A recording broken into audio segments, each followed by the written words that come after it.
Welcome to the Xbox Dadcast, episode 8. It's been a while.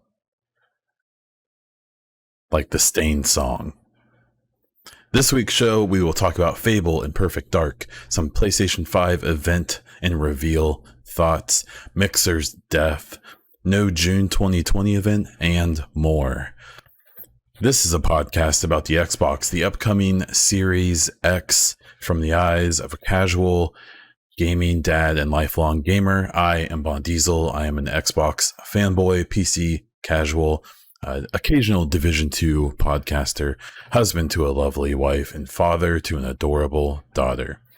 Please rate this podcast on whatever platform you are listening to it on, and share it with any of your friends who you think might be interested on Twitter or anywhere else.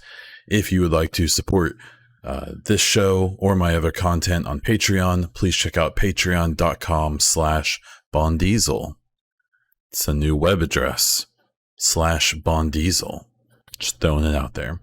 I want to thank this month's supporters: Hassan, Christian, Darren, Justin, Tim, PK, and DJ. Just a heads up, I think I lost a couple people. One, from a lack of production. Totally understandable. I get it. It's fine. Also lost someone because they got mad that I said a mean thing about Trump. Don't follow my @BonDiesel Twitter account if you don't want to see my personal thoughts. I'll mostly keep politics out of the podcast. Follow at Xbox Dadcast if you only want my thoughts on games, or at the EchoCast for Division 2. If you follow at BonDiesel, you get the whole thing. And if you don't like it, sorry. Moving on. So this episode, I will start off talking about the Fable and Perfect Dark news. I think this is kind of the worst kept secret, but still it's interesting. There were a couple of Twitter accounts found, one that was followed by a Xbox employee or developer, and another one that is registered to a Microsoft address and they're labeled for the Fable and Perfect Dark franchises. Aaron Greenberg, who's with Xbox, came out and was like, "Oh, those accounts have been inactive for years. We just have those as placeholders." Well, they registered those accounts in May and like a week ago. So I'm gonna go ahead and guess that he's just trying to play it cool, which is totally understandable. But what this tells us is that I'm expecting that coming, I assume sometime this month in July, we'll be getting a Xbox 2020 event that's going to reveal Fable and Perfect Dark coming back. Fable will be a nice exclusive game to have for Xbox. I think to have like an RPG, that it will probably be in the vein of the first, was it Fable 1 and 2? Can't remember if there's a Fable 3. I was never a huge fan of the games because I didn't care for their like cartoony style, but I know they were beloved. So the more beloved Xbox first party games they can make, the better. And then Perfect Dark as well. What I think is interesting about Fable is it will provide an actual RPG type game that Sony has really, really good exclusives. But if you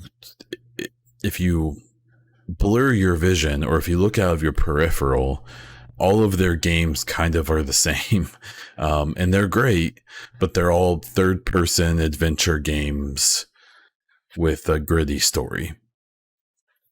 And that's fine. Obviously, they've all been highly successful. But what I'm hoping from Xbox is that they kind of kick that formula a bit.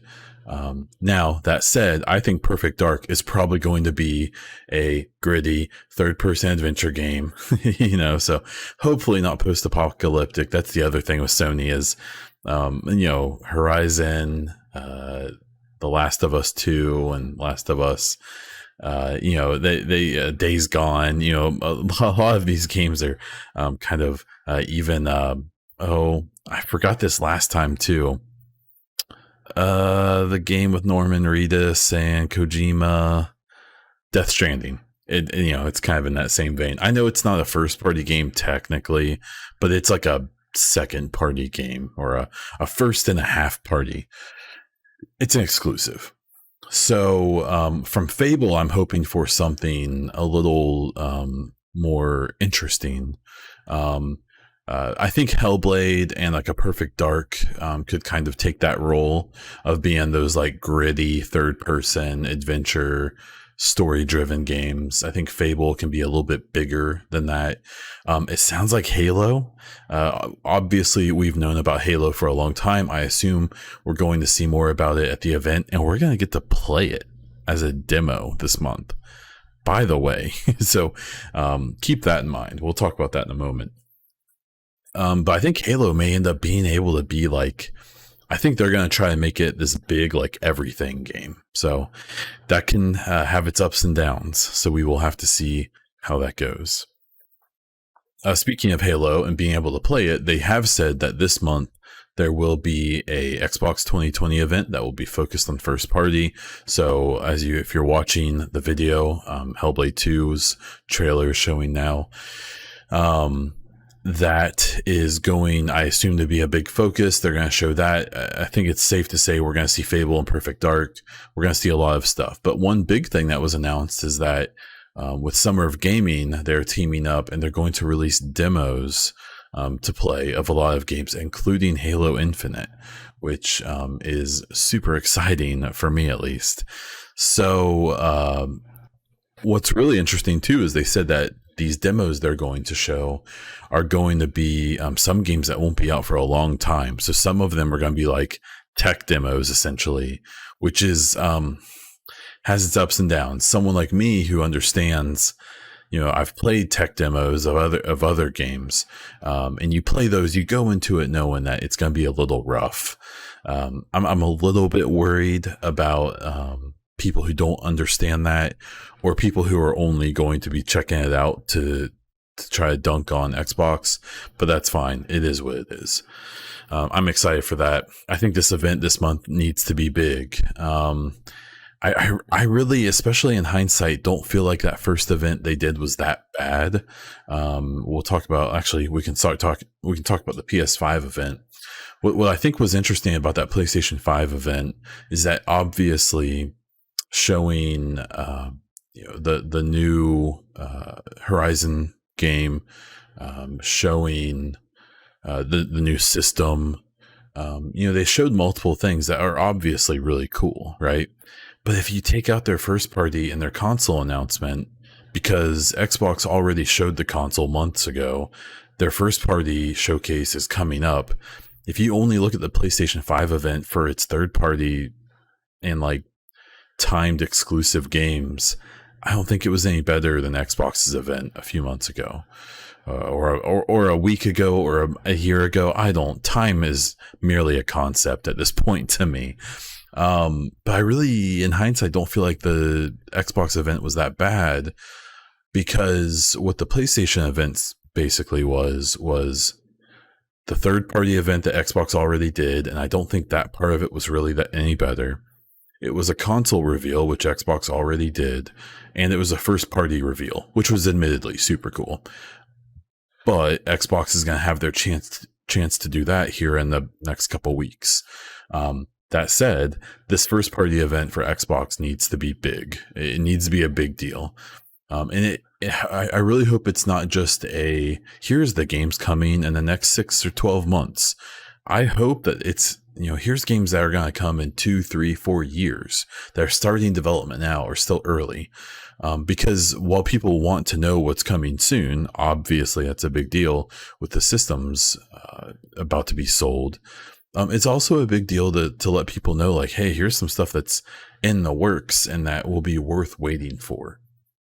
So, but yeah, with that PS5 event, I mean, obviously their exclusives are always going to be a big hit. That's perfectly fine. I thought their third party showing was like fine. I mean, all those games are going to be playable on both systems. So, it was cool to see like Resident Evil and stuff, previewed. The console reveal has been interesting. I think it looks the way I guess I expected in a way, from what we saw from the controller. They're definitely going for a more pro gamer Alienware type style with their system. What I'm most surprised about is how gigantic it is. I really didn't think, I thought that they would go pretty compact and try to like go like PlayStation 4 Pro size. I did not expect them to make the biggest system that's ever been made, and by like 15 or 20%. Now, hopefully for them, that means cooling and things like that are going to be better, because PlayStation 4 definitely has an issue with that, especially the Pro. But I don't know. I think it's kind of ugly, but I'm probably just biased.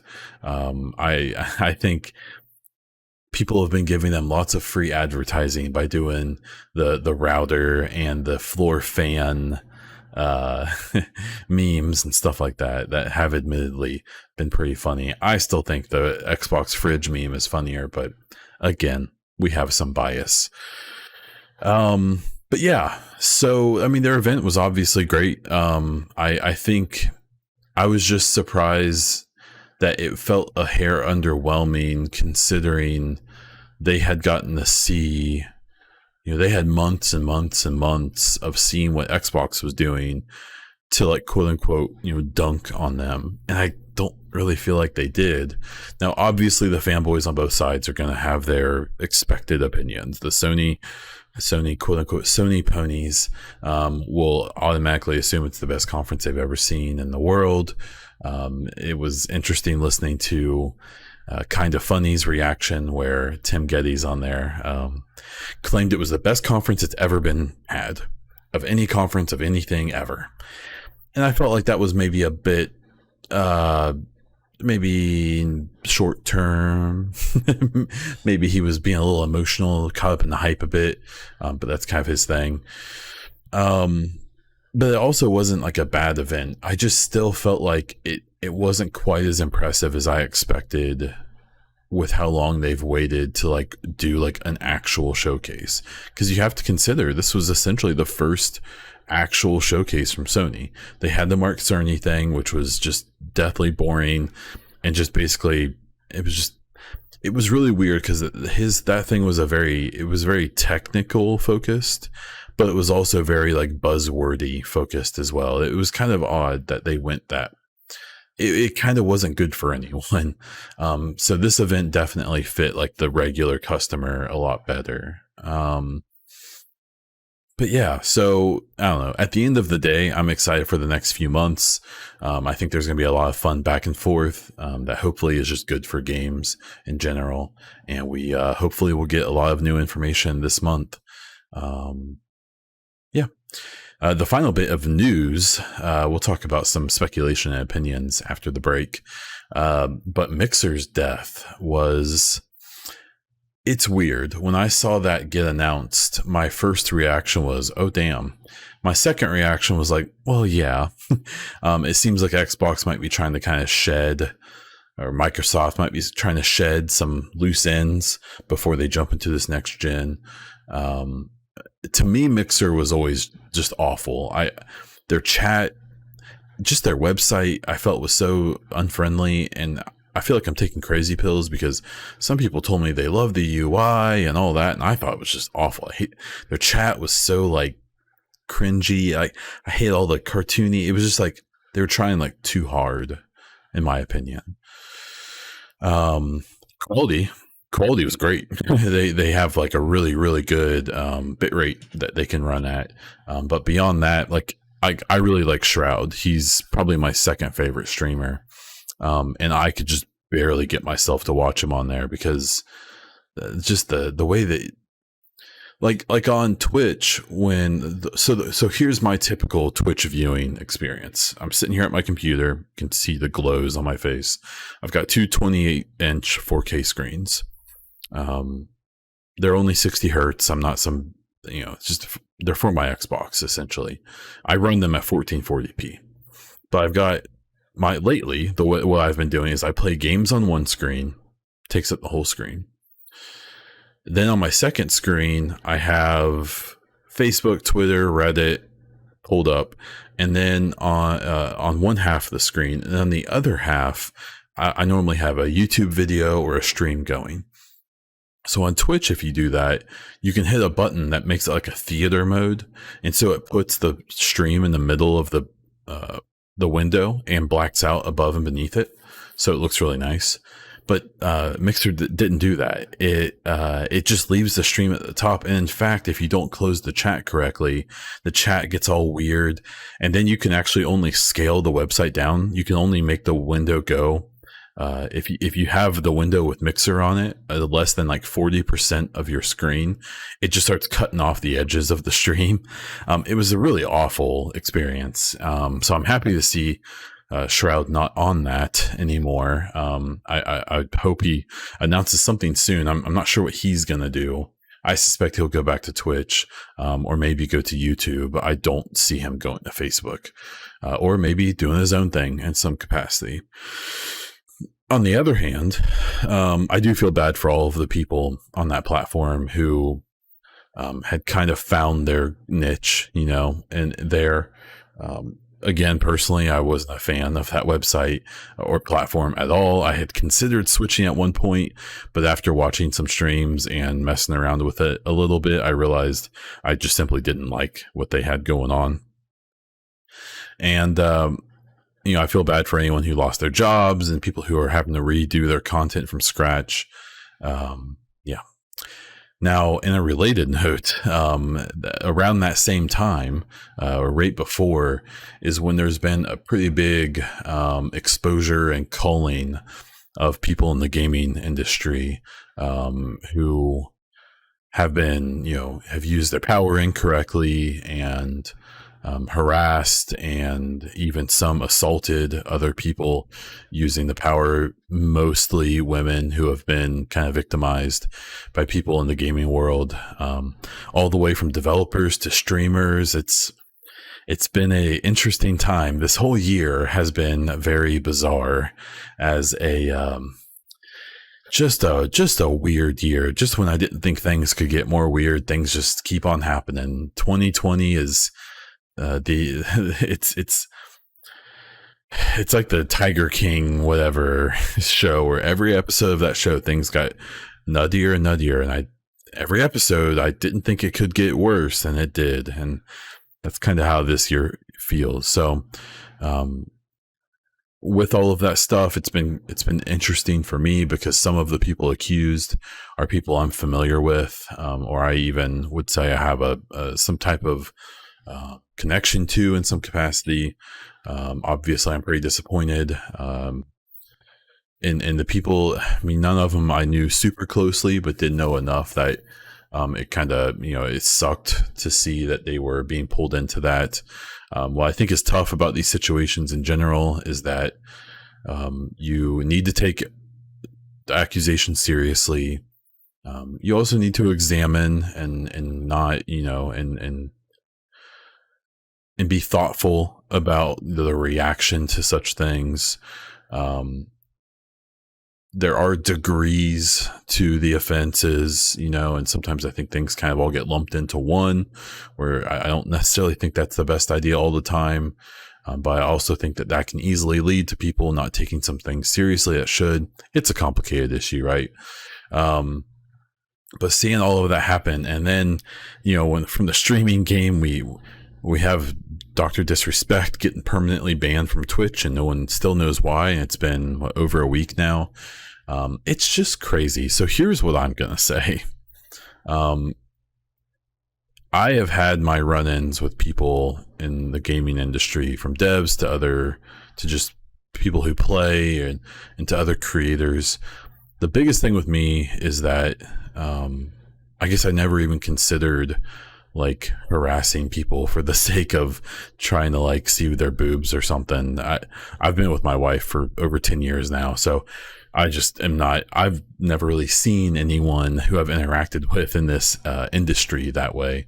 I've definitely had my unpleasant interactions with a lot of people, and I guess for me, I've never really considered whether someone was a man or a woman, or how they identify or what they prefer and all of that stuff when I've come to my judgments of people. I've really even tried to never be mean or nasty to people just because I disagree with them about something. But I absolutely have judged people's character and the way they behave and treat people and represent themselves. And I am definitely guilty of, talking behind people's backs and talking crap about people. That was mostly a thing when I was a little more into the streaming game, talking a lot of smack about people behind their backs and stuff. That was, I've never talked badly about anyone who I don't assume was probably saying similar stuff about me, but I don't know that, and it doesn't really justify it. What I will say is that at the end of the day, and this is a lesson I've learned, is I think it's okay to call out things when you see it if you think it's necessary. I also think it's a good idea, especially in times like these, to do your best to try to focus on the good and point out the bad when necessary, to try to make more of your interactions positive than negative, especially on social media. It's important because it's so easy for everything to be so nasty and negative on social media, especially in the gaming world, but really in general, politics and everything. So just be nice to people. If someone seems like they're not interested, just leave them alone. If you have some type of power or influence, maybe try not to use it to like make people feel uncomfortable or to potentially assault people. So, I really don't know what the point of that rant was, but I threw out a lot of stuff, and it's up to you to digest it or not. On that note, let's jump into the mid-roll. We'll hit a few more topics and then wrap this thing up. Okay, so the first topic of my speculation and opinions is the No June Xbox 2020 event. So I think it was in May or April. Xbox came out and said, hey, Xbox 2020, this is going to be our series of events where we're going to show off Xbox Series X information and games and all this stuff. Cool. Super awesome. The first event, I believe, was that third-party event, which, like I said before, had some mixed reaction. I think was okay, but what didn't blow anyone's mind, for sure. And then June had nothing. So they did some interviews. They revealed some like small stuff. I know that they revealed some details on backwards compatibility and how those things are going to work. But I think it was a pretty bad look to not do anything in June. I thought for sure June was going to be a time that they were maybe going to do like some type of deep dive on the box and like the UI and the controller even, and like the hardware and the software, and then save the games for July. But that's not what happened. So I think that they really could have kept up momentum, or they could have taken some conversation away from PlayStation had they had done something in June. I'll also defer to the people who work for the multi-billion or trillion-dollar company, and we will just wait, because really, that's all we can do. That said, like I said before, the July event needs to be significant. They need to show off at least a couple pieces of new IP, a couple reboots like in Fable and Perfect Dark that we're expecting, some deeper dives into like Hellblade and Halo, even seeing something from Forza and seeing some of the staples would be good. I assume there's another Gears of War coming. It'd be pretty cool to see, even if it's not coming for 3 or 4 more years, to see something from that. They really need to have like 7 or 8 like bangers, and then maybe some other interesting stuff, especially like some indie stuff, and they can sprinkle that in, but they really need to have like 2 or 3 like really big bangers, and then like 4 or 5 more games that maybe are more like more focused on maybe smaller audiences, but are still really exciting. So we'll have to see. But I think the No June event was a bad idea. Supposedly, from rumors right now, there's more Lockhart rumors. I swear that's the most rumored thing to ever be rumored. Supposedly, they were going to reveal Lockhart in June until a worldwide pandemic happened. So now the thought is that they're going to release it in August. There's a pretty good thought that they will not release the Lockhart without also releasing the price, which means that they'll also release the price of the Series X as well. There's a lot of rumors that this will be called the Series S, the Lockhart, to kind of follow the 1X and 1S branding of the current Xbox. And I think with PlayStation revealing that they're going to have an all digital system and a system that has a DVD drive, I suspect that Xbox might try to do the same. So some recent leaks have suggested that they may do the PlayStation 5 non-digital version for about $500 to $550, and the discless version between $500 and $450. And that sounds about right. The most recent rumors I've seen with the Xbox Series X and Series S is they may be as bold as to do $399 and $299.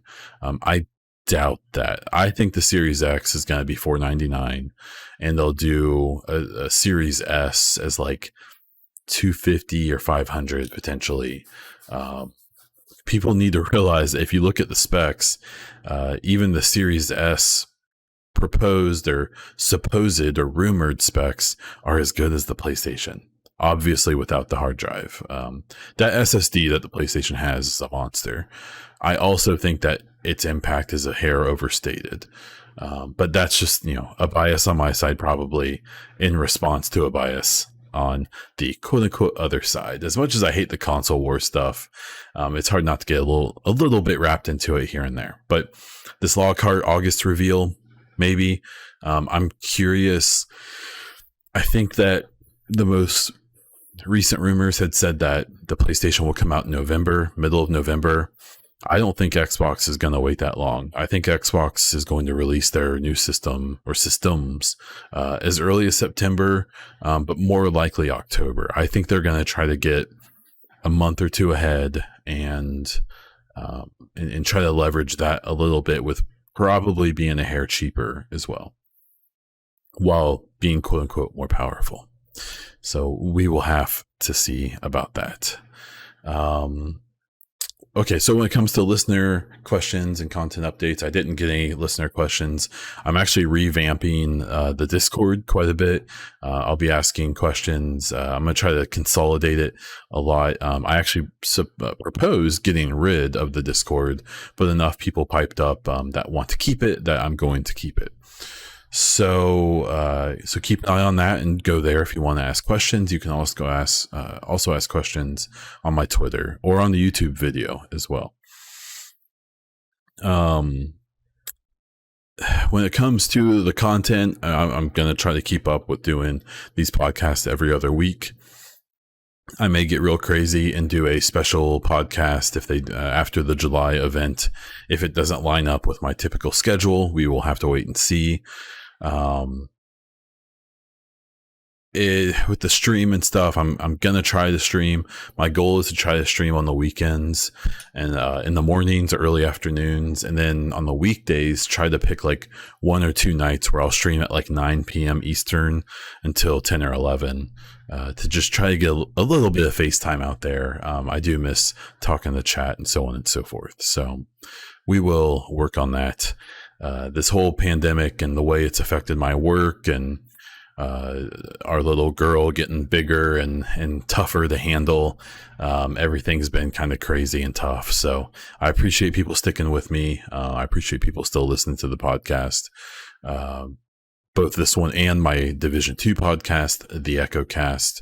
I appreciate it. Thank you. Whether you listen, whether you support or not, in any extra way, I do appreciate you in general.